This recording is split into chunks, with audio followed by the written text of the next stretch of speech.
Accounting concept में हमारा fourth concept है मनी मेजर कॉन्सेप्ट, मुद्रा माप संबंधी अवधारणा। In accounting only those fact, events and transactions are recorded और reported that can be expressed in terms of money. लेखांकन में केवल उन्हीं व्यवहारों और तथ्यों का लेखा किया जाएगा, यानी हम उन्हीं चीज़ों को रिकॉर्ड करेंगे जिनको हम मनी के रूप में एक्सप्रेस कर सकते हैं। जैसे एग्जांपल लेते हैं कि सपोज एक बिजनेसमैन है, उसके पास एक बिल्डिंग है और एक कार है, तो हम और उसने जो माल खरीदा है, सपोज उसने एक स्टॉक खरीदा है 50,000 का, ठीक है, उसके पास 50,000 का स्टॉक है और 2000 वर्ग मीटर की लैंड है, ठीक है।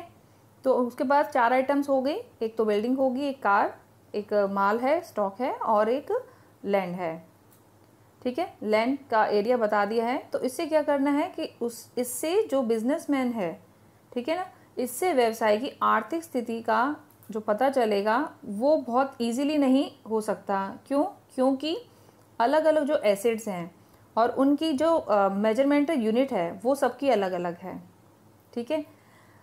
लेकिन अगर इन सब का अगर हम मनी के रूप में इसको ट्रांसलेट कर लेते हैं तो हम बिजनेस की एक्चुअल फाइनेंशियल पोजीशन को इजीली फाइंड आउट कर सकते हैं। तो कहने का मतलब ये है कि चाहे कितनी भी आइटम्स हो, उन सब की वैल्यू मॉनेटरी टर्म्स में जानने लायक होनी चाहिए, एक्सप्रेस करने वाली होनी चाहिए, तभी हम उसको अपने अकाउंटिंग में रिकॉर्ड्स में मेंटेन रख सकते हैं, ठीक है। मनी में मेजर करने वाली हमारी जो एसेट्स हैं उनकी वैल्यू होनी चाहिए।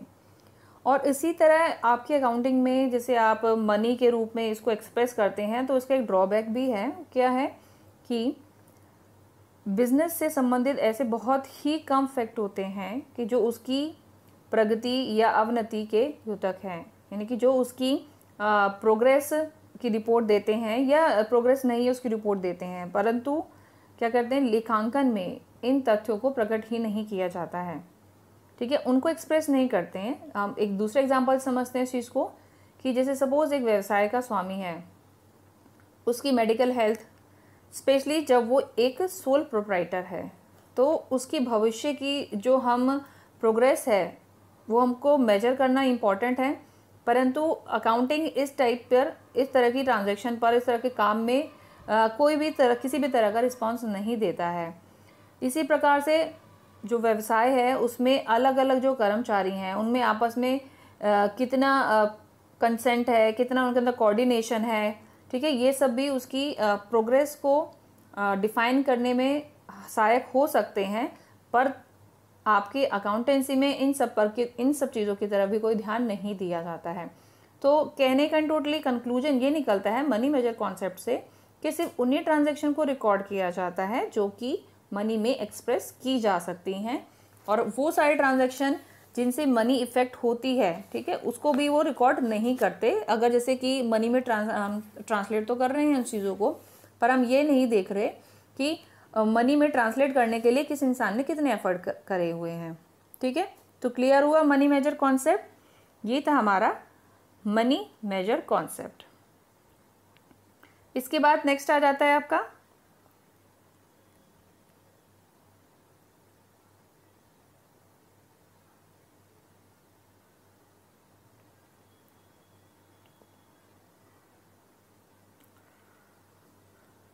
Accounting concept of 5th number का कॉन्सेप्ट है आपका गोइंग कंसर्न कॉन्सेप्ट, चालू व्यवसायिक संबंधी अवधारणा, ठीक है। ये कॉन्सेप्ट नाम से पता लग रहा है, गोइंग कंसर्न कॉन्सेप्ट है कि ये मान के चलते हैं कि जो व्यवसाय है वो निरंतरता के सिद्धांत पर ही चल रहा है। कैसे? क्योंकि देखिए जो व्यवसाय होता है, बिजनेस होता है, वो भविष्य में अनिश्चित काल तक चालू रहेगा। ये मान्यता रहती है कि सपोज अगर हम एक कोई बिजनेस स्टार्ट कर रहे हैं तो हम ये मान के चलते हैं कि हम एक लॉन्ग टाइम के लिए बिजनेस करते रहेंगे। क्लियर है? अब क्योंकि ये कॉन्सेप्ट ये बता रहा है कि गोइंग कंसर्न वो चलता रहेगा निरंतर, तो इससे, इस दृष्टिकोण से क्या मतलब है कि व्यवसाय, आपका जो बिजनेस है, वो प्रेजेंट प्लानिंग की पूर्ति करने और अपने लायबिलिटीज़ को निपटाने के लिए अनिश्चित दीर्घकाल तक चालू रहेगा। ठीक है, उसको अपने जितने भी लायबिलिटीज़ हैं उसने उसको लिया है लायबिलिटीज़ को निपटाने के लिए, और अपनी जो प्रेजेंट उसने प्लानिंग की है उसे पूरा करने के लिए उसको लॉन्ग रन में चलते रहना पड़ेगा। और इसका रिजल्ट क्या रहता है, इसका इफेक्ट ये रहता है कि अकाउंटिंग जो अकाउंट है, लेखांकन व्यवसाय के शीघ्र अंत किसको लेके चलेंगे हम, कम से कम आगामी लेखा वर्ष तक, जो उसका आगे नेक्स्ट ईयर है, के भय से उत्पन्न होने वाली विभिन्न समस्याओं से प्रभावित नहीं होता। दैट मीन्स कि ये मान के नहीं चलेंगे कि अगले साल में हमारा बिजनेस ख़त्म हो सकता है तो हम अब अपनी जो भी काम करने हैं वो उस हिसाब से करें। ये मान के चलते हैं कि अगर कोई सिचुएशन ऐसी आती है तो जो बिज़नेस है वो उसको सॉर्ट आउट करेगा। जस्ट एक इसको एग्जांपल से समझते हैं। सपोज जैसे एसेट्स के जो रेट्स हैं, प्राइसेस हैं, को प्रत्येक हर समय चालू मूल्यों से प्रदर्शित करने की आवश्यकता नहीं पड़ती है। व्यवसाय की जो एसेट्स हैं, उन एसेट्स की संभावित हानि या लाभ की ओर कोई ध्यान भी नहीं रखा जाता तथा डेप्रिसिएशन मूल्यह्रास संपत्ति के पूर्ण जीवन काल पर ही लगाया जाता है। ठीक है, अगर ये हम एग्जाम्पल नहीं लेके चलते हैं तो इसको हम ऐसे समझ सकते हैं। सपोज जैसे कि इसमें एक एग्जाम्पल बताते हैं कि एसिड्स की बात करते हैं। जब हम एसिड्स की बात करते हैं तो हम ये लेके चलते हैं कि अगर हमें ऐसा डर लगेगा कि अगले साल ही हमारा बिजनेस ख़त्म हो जाता है तो हम फिर उसी साल के लिए डेप्रिसिएशन लगाते हैं। पर जबकि ऐसा नहीं करते, हम क्या करते हैं कि जो आपकी एसेट्स है, जो आपकी मशीनरी है, उस पर आप पूरे लाइफ के लिए जितनी उस मशीन की पॉसिबल लाइफ है उस पर आप डेप्रिसिएशन पहले से काउंट कर लेते हो और उसके लिए आप प्रोविज़न भी बना लेते हो।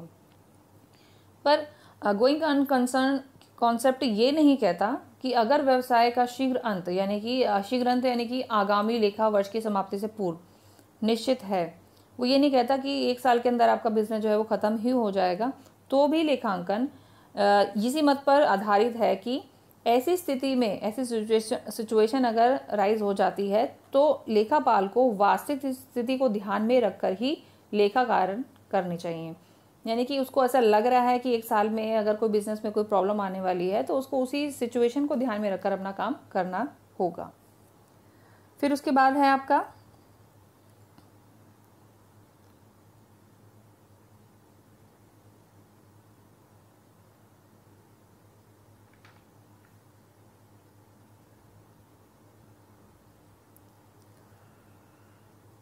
Dual aspect concept. Dual aspect concept क्या कहता है, यानी कि द्वैत पक्ष संबंधी अवधारणा। ड्यूल एस्पेक्ट कहता है, नाम है कि एक कोई ऐसी आइटम है, सपोज कौन सी ट्रांजेक्शन है जिसका दोनों तरफ इफेक्ट पड़ेगा। तो व्यवसाय में दो साइड्स क्या रहती हैं आपकी, एसेट्स एंड लायबिलिटीज़। तो एसेट्स के अगेंस्ट या तो लेनदारों या व्यवसाय के स्वामियों के दावे ही होते हैं। ठीक है, आपको पता है कि आप लायबिलिटी साइड्स क्या लेके जाते हो, ठीक है, और एसेट साइड क्या लेके जाते हो। अगर आपकी एसेट्स में कोई इंक्रीमेंट होता है तो जो आपके क्रेडिटर्स हैं या आपकी कैपिटल, दोनों में से किसी एक या दोनों में इंक्रीमेंट होना स्वाभाविक ही है। ठीक है, सपोज जैसे एग्जांपल लेके चलते हैं कि अगर बिजनेस का जो ओनर है वो कोई एडिशनल कैपिटल लगाता है, सपोज वो लगाता है 1 लाख रुपए की एडिशनल कैपिटल, तो इस ट्रांजैक्शन का इफेक्ट क्या रहेगा कि आपका जो नगद कोष है यानी कैश है उसमें 1 लाख रुपए का इंक्रीज हो जाएगा। ठीक है, और साथ में आपकी जो कैपिटल है वो भी 1 लाख रुपए इंक्रीज हो जाएगी। ठीक, दोनों साइड इफेक्ट आ गया उसका, यानी कि ड्यूअल एस्पेक्ट कॉन्सेप्ट। एक दूसरे एग्जाम्पल में भी समझते हैं कि सपोज एक व्यवसायी है, बिजनेसमैन है, उसने 50,000 रुपये का कोई माल खरीदा है। तो इस ट्रांजैक्शन का क्या प्रभाव रहेगा कि आपकी जो असेट्स हैं उसके मूल्य में, यानी कि स्टॉक में 50,000 की वृद्धि हो जाएगी, इंक्रीज हो जाएगा, और साथ में ही लेनदारों में भी 50,000 की वृद्धि हो जाएगी, इंक्रीज हो जाएंगे। तो इस प्रकार आपकी जो एसेट्स हैं उसके मूल्य में अगर कोई कमी होने पर आपके जो क्रेडिटर्स हैं या पूंजी के मूल्यों में भी कमी होगी, और आपकी जो एसेट्स हैं उसमें अगर आप इंक्रीज होता है इंक्रीज होता है, जिसकी वजह से या तो पूंजी बढ़ेगी या फिर आउटसाइड लायबिलिटीज़ भी बढ़ जाएगी। तो इस एग्जाम्पल से आपको क्लियर हुआ कि ड्यूअल एस्पेक्ट कॉन्सेप्ट पर, जो आपका ड्यूअल एस्पेक्ट कॉन्सेप्ट है वो डबल एंट्री सिस्टम पर बेस्ड है। ठीक है,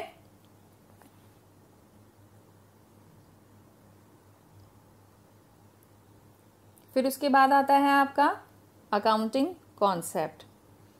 अकाउंटिंग कॉन्सेप्ट क्या कहता है कि अकाउंटिंग की प्रमुख अवधारणाएं, ठीक है, अवधारणाएं चल रही हैं आपकी में उपार्जित आपका है रियलाइजेशन कॉन्सेप्ट। रियलाइजेशन वसूली संबंधी अवधारणा, ठीक है। वसूली संबंधी अवधारणा भी आय को मापने की ही विधि है, ठीक है। वसूलना यानी कुछ ना कुछ आपने कुछ ऐसा काम किया है, कुछ उधार बेचा है जिसको अब आपको वसूल करना होगा। तो किससे रिलेट करती है ये? आपकी आय को मापने की विधि से।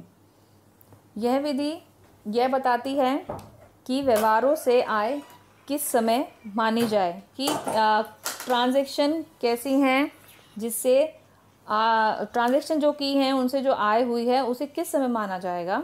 तो अकॉर्डिंग टू दिस कॉन्सेप्ट आय उस तिथि को उपार्जित मान ली जाती है, मतलब इनकम आप किस को मानोगे कि और किस टाइम आप अर्न करी हुई मान लोगे, जिस डेट को यह वसूल कर ली जाएगी।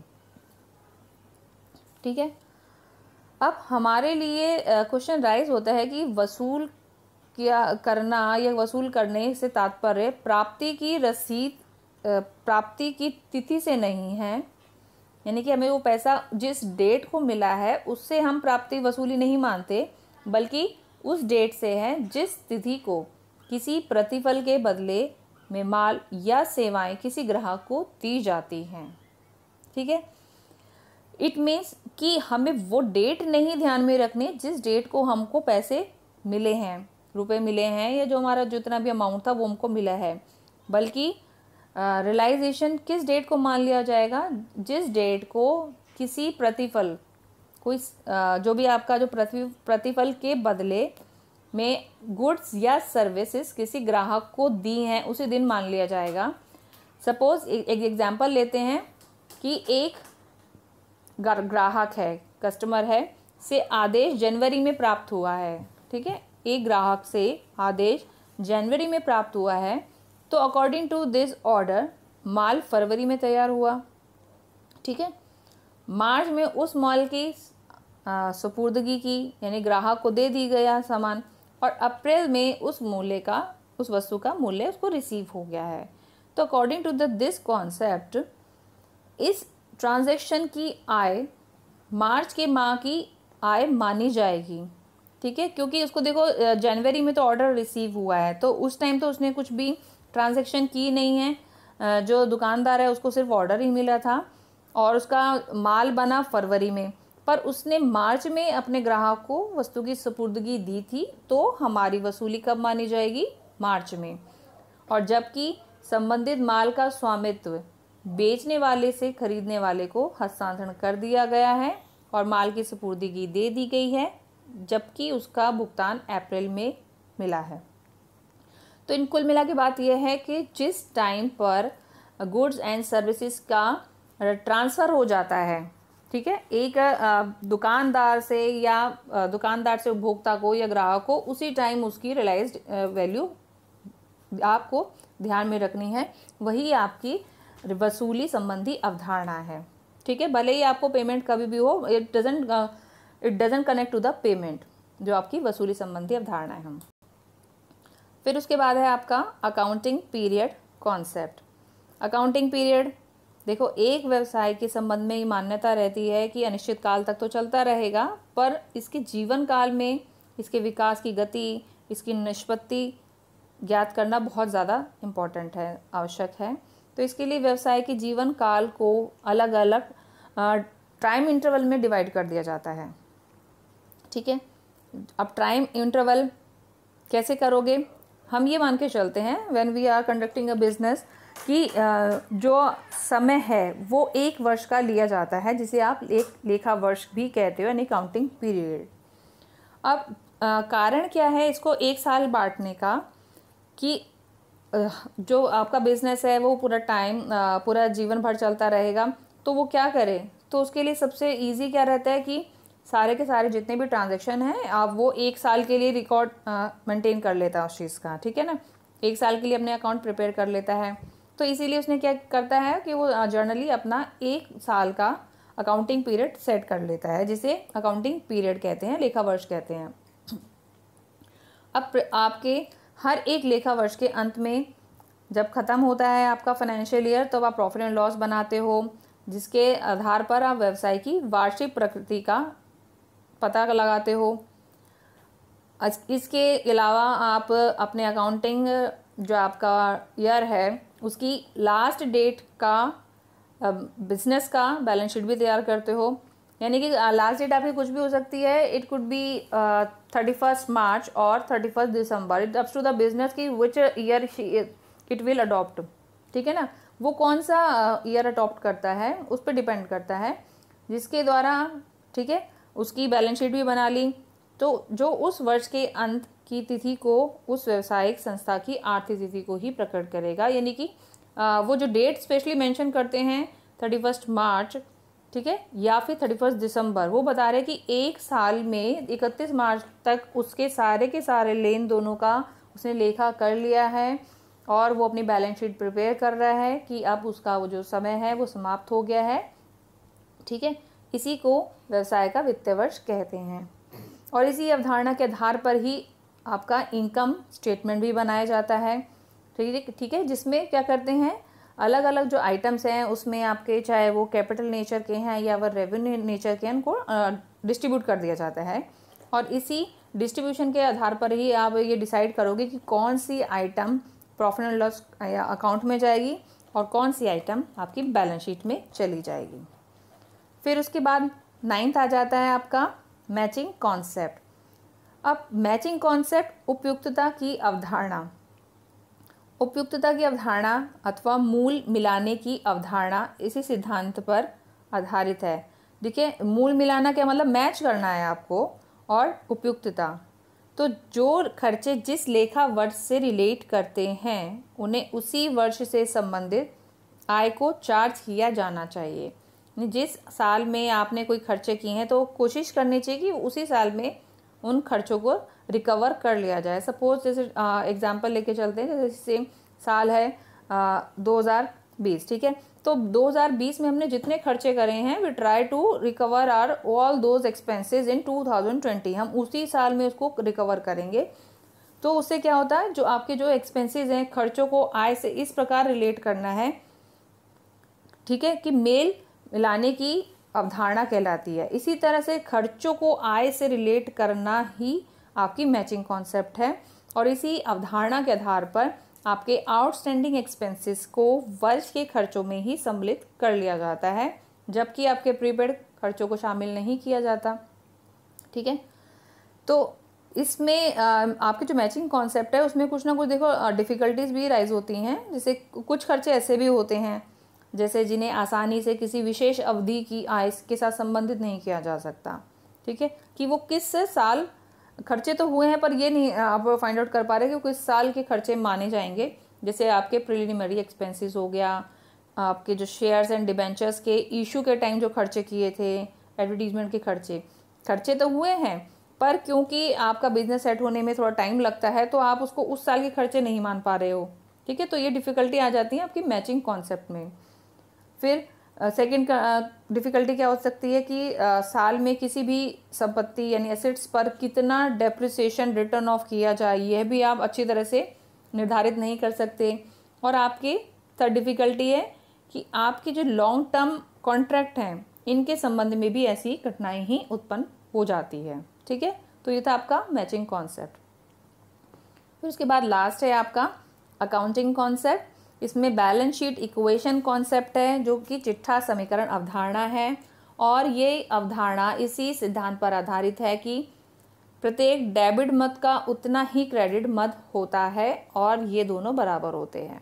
यानी कि debit is equal to credit, दोनों का ट्रांजैक्शन सेम होगी। आप इक्वेशन के रूप में देख सकते हो कि debit is equal to credit, और जो लेखा शास्त्र के सिद्धांत के अनुसार भी सभी खर्चे, हानियाँ और संपत्तियों को डेबिट किया जाता है और समस्त इनकम, ठीक है, जितनी भी इनकम है और प्रॉफिट और लायबिलिटी को क्रेडिट कर दिया जाता है। तो इस प्रकार से जो आपका जो इक्वेशन बनेगी वो क्या बनती है, expenses plus losses plus assets is equal to income gains plus liabilities, और assets is equal to income plus gains plus liabilities, और माइनस कर देंगे हम एक्सपेंसेस और लॉसेस को, तो आपका नेट प्रॉफिट आ जाएगा, या हो सकता है पॉसिबिलिटी कि नेट लॉस भी हो और उसमें आप प्लस कर दोगे लायबिलिटीज।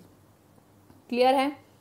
आपकी जो लायबिलिटीज़ हैं, क्योंकि वो बाह्य व्यक्तियों को दे हैं और व्यवसाय के स्वामियों को भी दे हैं, तो आपका जो इक्वेशन बनेगी वो क्या है, assets is equal to net profit या net loss plus external liabilities plus due to proprietors. तो व्यवसाय के जो स्वामी हैं उनको देय राशि में लाभ हानि को जो आप समायोजन करेंगे तो स्वामियों की इक्विटी निकाली जाएगी और समीकरण अलग बन जाएगा। लास्ट में आपका जो इक्वेशन है वो क्या बनेगी, assets is equal to equity plus external liabilities, या फिर इक्विटी क्या है आपके proprietor fund is equal to assets minus liabilities. ठीक है। इसके अलावा 2 कॉन्सेप्ट और थे बुक्स में, वैसे जर्नली तो आपके 10 कॉन्सेप्ट्स ही हैं, पर 2 कॉन्सेप्ट्स और भी हैं, matching concept of income and expenditure and convention of observance of law. तो उनको भी मैं थोड़ा बता देती हूँ आपको कि matching concept of income and expenditure, आय तथा व्यय के मेल की अवधारणा। अब इस अवधारणा में क्या करते हैं कि आपके जो प्रॉफिट एंड लॉस है उसका सही निर्धारण करने के लिए आपकी जो इनकम है और एक्सपेंडिचर को ठीक से मिलान करना बहुत ज़रूरी है, और उन सब खर्चों को, लागतों को घटाना जाना चाहिए, उनको माइनस करोगे जो आय अर्जित करने के लिए किए गए थे। ठीक है, which is relate to the income generate करने के लिए, अर्जित करने के लिए किए गए थे, आप उन्हीं खर्चों को, लागतों को माइनस करेंगे। सपोज अगर आपके पास में कुछ एक्सपेंडिचर ऐसे हैं जिनका लाभ इस वर्ष के साथ साथ अगले वर्षों में भी प्राप्त होगा, तो चालू वर्ष की आय में से व्यय का केवल वही भाग घटाया जाना चाहिए जो चालू वर्ष से संबंधित है। ठीक है, जैसे आपको मिलेगा तो बहुत आने वाले सालों में, पर जितना पार्ट आपका उस आपके ईयर से रिलेट कर रहा है आपको सिर्फ उतना ही माइनस करना है। ठीक है, जो चालू वर्ष के लाभ में योगदान करता है। यदि कोई आपको आय अग्रिम प्राप्त हो जाती है, अगर आपको पहले से ही कोई इनकम मिल गई है जबकि उसे अर्जित करने का काम बिक्री करोगे अगले वर्ष होगा, या जो ऐसी प्राप्ति को चालू वर्ष की आय नहीं समझा जाना चाहिए। इस प्रकार जिस समय अवधि की आय या व्यय भी हैं तो उसी समय अवधि को ही ली जानी चाहिए जिस समय अवधि से वो मेल खाती है। यही क्या है आपकी करेक्ट मैचिंग। अतः करेक्ट मैचिंग के पश्चात ही सही लाभ का निर्धारण हो सकता है। आय और जो खर्चे हैं उनको आपको पहले ध्यान में रखना चाहिए कि वो कौन से साल से रिलेट कर रहे हैं, किस वर्ष से संबंधित हैं। ठीक है, लास्ट है convention of observance of law, कानून के पालन की परंपरा। तो लेखांकन करते समय मुझे यह भी ध्यान रखना है कि लेखांकन व्यावसायिक संस्था से संबंधित विद्यमान कानूनी आवश्यकताओं को पूरा करे। एक व्यवसाय को विभिन्न प्रकार के कानून जैसे company law, partnership law, income tax law और वैल्यू एडिड टैक्स लॉ सभी को प्रत्यक्ष रूप से प्रभावित करते हैं। तो अकाउंटेंट को चाहिए, लेखापाल को चाहिए कि लेखांकन में वे सभी कानूनों का ध्यान रखें और अंतिम खाते भी वैधानिक आवश्यकताओं के अनुसार ही बनाएं। तो ये थे आपके कॉन्सेप्ट।